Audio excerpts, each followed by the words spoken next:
It's nearly Halloween and things are looking pretty scary for Ole Gunnar Solskjaer and his Manchester United team, who were soundly thrashed by Liverpool 5-0 last weekend. Came as no surprise to the team at Whatacca, who've been opposing Manchester United since the season began pretty much. And it may be by the time you watch this video that the Norwegian has been relieved of his duties, although there are big problems at Old Trafford nevertheless. We'll take a look ahead to Manchester United's weekend match at White Hart Lane, or Tottenham Hotspur Stadium as it's now known, along with the other 9 Premier League matches, and we've got predictions for every single one, including an 8-1 treble for 3 of the different games. Before we go ahead, just a reminder that Whatacca.com is pretty much the best website you're going to find when it comes to accumulator betting tips. That's because the tips and information are all completely free. We give you lots of handy guides and videos to show you how to place accumulators, how to win on accumulators, the best betting markets. You can sign up for an email, so make sure you're on that list, and make sure you follow us on Twitter as well, because we post a lot of our tips on there, and hopefully the next win is just around the corner. Let's look ahead to game week 10 in the Premier League then, kicking off at the King Power Stadium where Leicester City face Arsenal. We've been really impressed by the Foxes in the last few weeks. They've picked up really nicely. They won 4-2 against Manchester United and were really by far the better team in that game. They then had a tough game at Brentford and won there 2-1. That was despite Jamie Vardy coming off at half-time. Pats and Daka could step to the fore again in place of Vardy. And we're going to go for a Leicester win against Arsenal and both teams to score. You can just back the Leicester win if you don't want to combine it with the both teams to score, but we think Arsenal will come out and attack and do score 5 goals in the last 2 matches with that 3-1 win against Aston Villa on Friday night, but we just think Leicester might prove to be too strong for them over the 90 minutes as far as this game's concerned.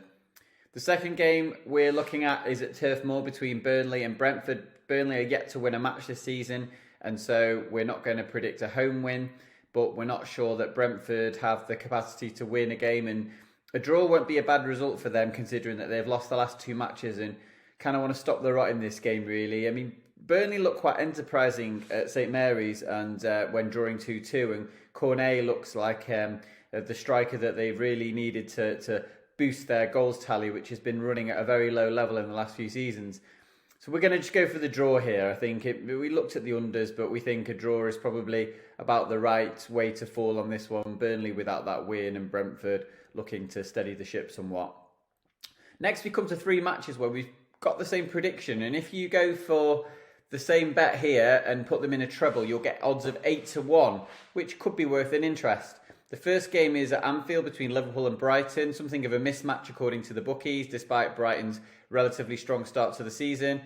We're going to go for a Liverpool win 0 here. They won at Old Trafford 0, and 6 of their 9 games this season have been a win 0. So there's a fairly solid reason to select Jurgen Klopp's team against the Brighton side, who might not see a lot of the ball like they did against Manchester City last weekend. Similarly, we're going for Manchester City 0 against Crystal Palace. Patrick Vieira returns to Manchester City. Palace have been pretty good this season. They probably deserve a few more points than they've got, but 5 out of the 9 Manchester City games this season have ended win 0, and they had that goalless draw with Southampton as well, where they probably should have won that one 0 as well. So we're going to combine them, and 3 of their 4 home matches have been a win 0.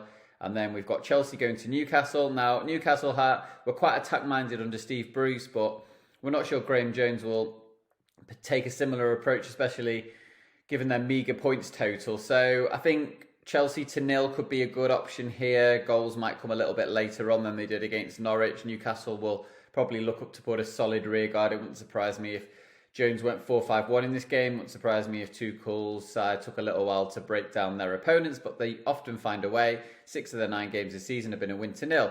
If you combine Liverpool, Man City and Chelsea win 0 with a bookmaker we just checked, Bet365, you can get 8-1 including a treble bonus, and I think that's worth an interest, especially as they're all trading at such a short price. It could be a nice little earner and should at least give you a run for your money. So have a look at that. We'll look at Vicarage Road next. Watford take on Southampton. We're going both teams to score yes in this game. Hard to work out the Hornets, who are on their second manager as we go into November. Claudio Ranieri has seen his team lose 5-0 at home to Liverpool and then win 5-2 away to Everton. Therefore, it's pretty hard to find any sort of trends or form line as far as that's concerned. My initial hunch was that Ranieri would try to get his teams playing attacking, flowing football, and it kind of proved that case in Goodison Park. So I think that wins are obviously in these sort of matches are priceless for a team like Watford, who are probably going to scrap against the drop. And Southampton, I think, can probably find a way to score. Armando Broja looks really good. Livramento is one of the most attacking fullbacks in the division. So yeah, both teams to score, yes. We're going for the same pick when Tottenham play Manchester United. Manchester United are just a circus at the moment, and quite an entertaining one, providing that you don't support the club. They are actually favourites to win this game at Tottenham Hotspur Stadium.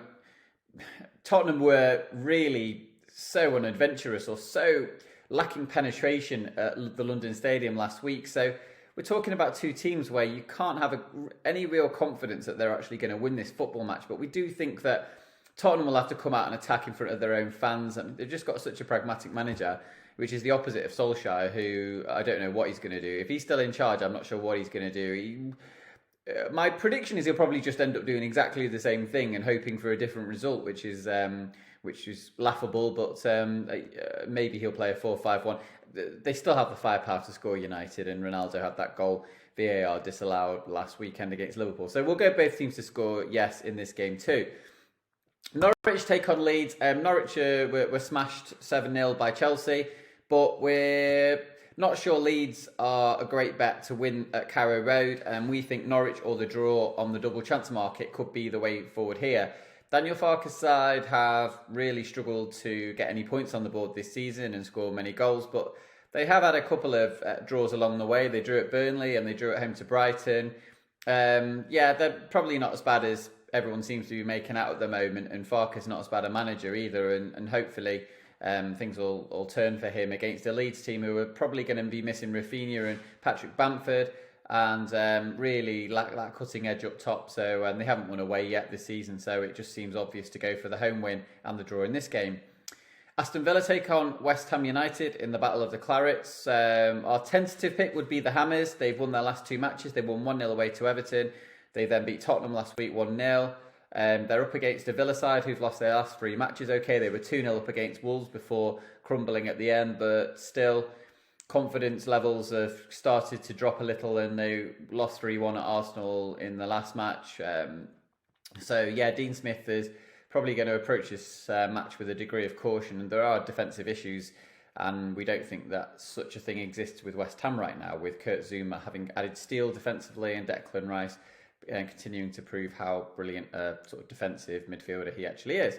Finally, we look at the game at Molineux between Wolverhampton Wanderers and Everton. We're going under 2.5 goals here. Most of Wolves' home games this season have been pretty tight affairs, with the exception of a 2-1 win over Newcastle.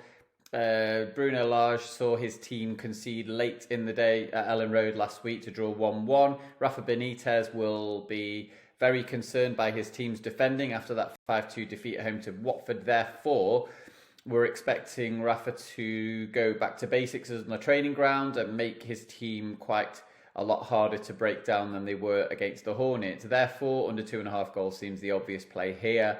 Everton continue to miss key personnel, and Wolves continue to lack that sort of attacking dynamism, which is going to yield too many goals in their favour. That's all 10 games covered then, guys. Hopefully you'll get some good pointers as far as that information is concerned. Remember to head to Whatacca.com. You'll be able to see all of those predictions in written format, plus all the tips that we've got going on for this week and this coming weekend as well. Lots to check out, and make sure you like and subscribe this video. We'll be in touch soon with another video with predictions, but thanks for tuning in and choosing Whatacca.com. All the best, guys.